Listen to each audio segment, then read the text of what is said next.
Hey everybody, it's Liz, and I'm coming at you today to share a couple of Halloween projects that I've been working on. And excuse my voice, I am getting sick, so I've got a sore throat. Hopefully I don't start coughing like crazy.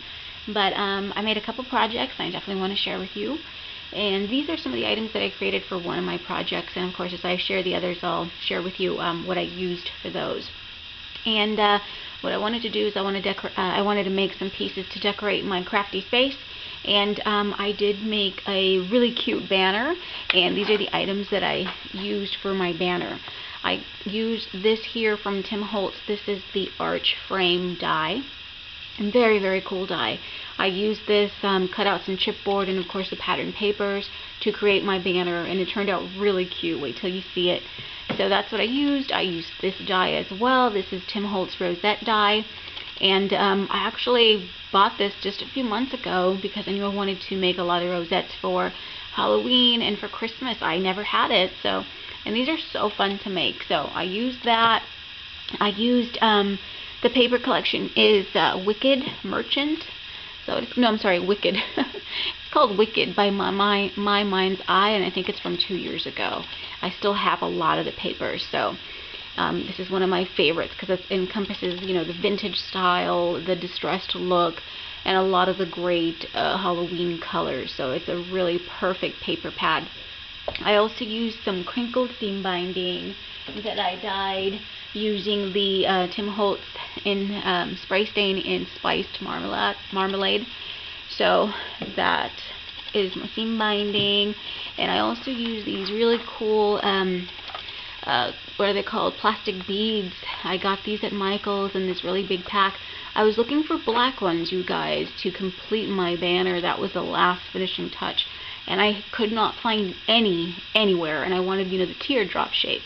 So I found these at Michael's, and I thought, I had like this little epiphany all of a sudden. I was like, alcohol ink, hello. So I used this black alcohol ink to color these black. And it turned out awesome. So those are the things that I used. Now let me share really quick. Let me move this out of the way because my banner is pretty big, and I hope I'm able to show it all. So I've got some limited space here. As you can tell, I have been decorating for Halloween. I put some stuff on my table, and I don't want to share that just yet, but I do want to share my awesome banner. And let me just fix it really quick, and then I will show you. So cute. So cute. Turned out awesome. And let me see. And this is going to be on my wall. I'm decorating a couple of areas in my crafty space, and this is going to go on my wall, and it's going to look so cute. And there is my banner. Okay, see, it's big. And starts over here. And this is how I use the arch frame. I really like the shape. I just inverted it. The frame, typically you would think the frame goes like this, but I inverted it upside down. And it creates a really, really cool banner, or a pennant for a banner. And I covered it with the Wicked papers. Okay, all of my edges are distressed with black soot. And then I also used, I forgot to show you the on the edge die that I used on top here for this trim on top. And it's basically cut out of black cardstock. I adhered it on top, and then that's how I was able to punch my holes in and, thread the jute through there. And it turned out so cute. These are the rosettes that I created using the Tim Holtz rosette die. I inked all of the edges.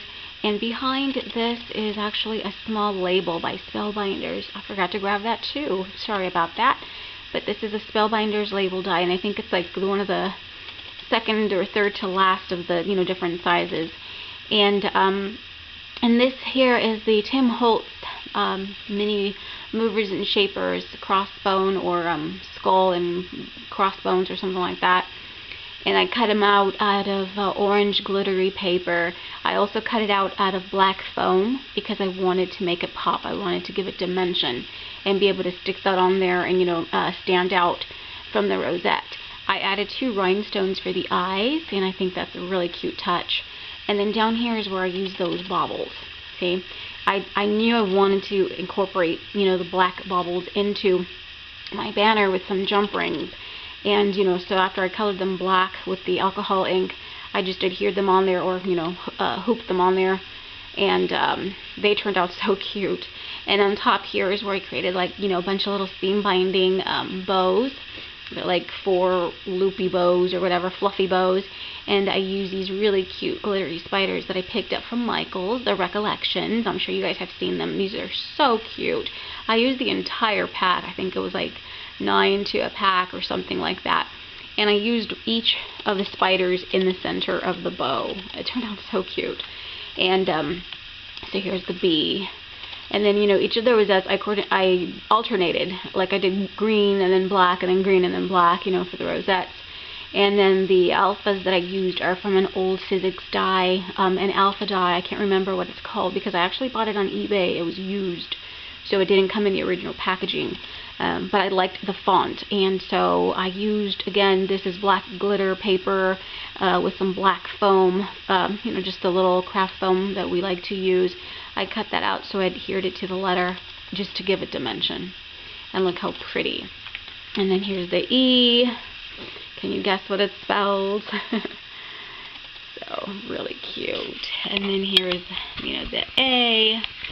And I just used all the papers, you know, the paper, 3 different papers from the collection, so that it can, you know, coordinate really well. I'm sorry I can't show you the whole thing. It's just so big. I mean, I can definitely take this off the tripod and then move it around, but I didn't want it to be so shaky, you know what I mean? But there it is. So it spells beware. It is super long. It is going to be so awesome on my wall. So that is my banner. So much fun making this. It turned out great. I cannot wait to have this hanging. I mean, just look how cool that's going to look, right? With the, and just that black bauble. Such a cute little touch. See? And at the end is, you know, I just included the same skull that I had at the beginning, so. Alright, let me share with you my next project. This one was a really, really fun one. I actually created this with Kayla. Kayla's my, you know, 11-year-old daughter, and she loves to craft with me. And I found this really cool tutorial on Pinterest on how to make cheesecloth ghosts. And I was like, yes, we could totally do that. So like I said, I needed decor items for my crafty space, and I thought it would just be a fun craft to make with her. And so we made these last weekend. And look how cute they are. Oh my gosh, they are so adorable. So that's the one that Kayla made, of course, the little one. And you guys, I'm going to put the link below so you guys can go take a look. They are so easy and so cute. And the items that you need, you probably already have, honestly. And here's mine. I made a big one. It is so cute. And they are just so adorable. And basically all you need is like a mason jar or any type of glass. You're going to need like a small balloon, some cheesecloth, liquid starch, some pipe cleaners, and some felt. And that is it. It is so, so easy. These didn't take very long. We did, however, have to wait over 24 hours for the cheesecloth to completely dry in order to get stiff. And they stand on their own, and they're so cute. The only thing I changed on mine is I used 2 sheets of cheesecloth. I felt the one cloth, it was very see-through, very translucent, and I wanted a little more, I don't know, what do you call it? I didn't want it to be so see-through. Do you know what I mean? I still wanted the look of the cheesecloth, but I wanted like a double layer. So, look how adorable, right? That's the little one right there. And that's my big one. And the pipe cleaners is how you create this look, you know, where it's like its arms are up in the air and it's like, boo, you know, it's so cute. These were so fun. This is a great craft for you to try with your kids, and it makes such a cute little decor piece. And like I said, I will put the link below, so you guys can, you know, definitely check that out. I can't take credit for that, but it was such a great idea and so fun. And then my last project, and that was Kiani walking in the background in my video. Anyway, I'm just playing with her. This is my last project that I created. Let me get closer. Isn't he cute? How cute is he? Oh my gosh, he turned out adorable. Shh, Chopper, stop. That's my little dog. Everyone wants to be in my video. But this is one of those little bird skeletons I found at the Dollar Tree. Isn't it cute? And of course he wasn't as grungy as I would like, so I added lots of black paint to him, and I dabbed it on with like a wet paper towel to give him that grungy look. So cute. And I wanted him to be like a crazy bird, you know, from like the Tim Holtz Crazy Birds. So I added the purple googly eyes. I added this really cute witch hat that I found at Hobby Lobby. These are in a set like this. And I just, you know, adhered it to the top of his head. I gave him this really cute little broom, because, you know, he is a witch after all. And these brooms I got from Hobby Lobby, and they come in a 2-pack like this. I don't have the packaging anymore, but I got them like 2 years ago, but they do carry them now this season, so you can definitely, you know, check that out. What I like about this little bird is that its wings move. See? Isn't that cute? And so I just have the wing propped up. So basically he's like, you know, carrying it over his shoulder. And then I have this cute little pom-pom spider hanging from the broomstick. And the pom-pom spider was one we made last year. Kayla and I made a bunch of these. And they're just little black pom-poms, little tiny squiggly eyes, and then some black pieces of wire that I adhered on the bottom with some hot glue. And then he's hanging off a small piece of fishing line. And I think he's so cute. So it's, I mean, I could have left the bird alone, and I was like, you know, it's cute and spooky, but I wanted a more, I don't know, I just wanted a more cuckoo look. So that's it, you guys. Very easy to make. This was such a cute, fun project. And I'm sure you can check out your Dollar Tree and find these little birds there. So I hope you guys like my projects. Thank you so much for watching, and let me know what you think, and hopefully I inspired you to start creating. It's never too early. I know I've been seeing a lot of other people start making their Halloween projects, so it's really fun, and I'm getting so inspired.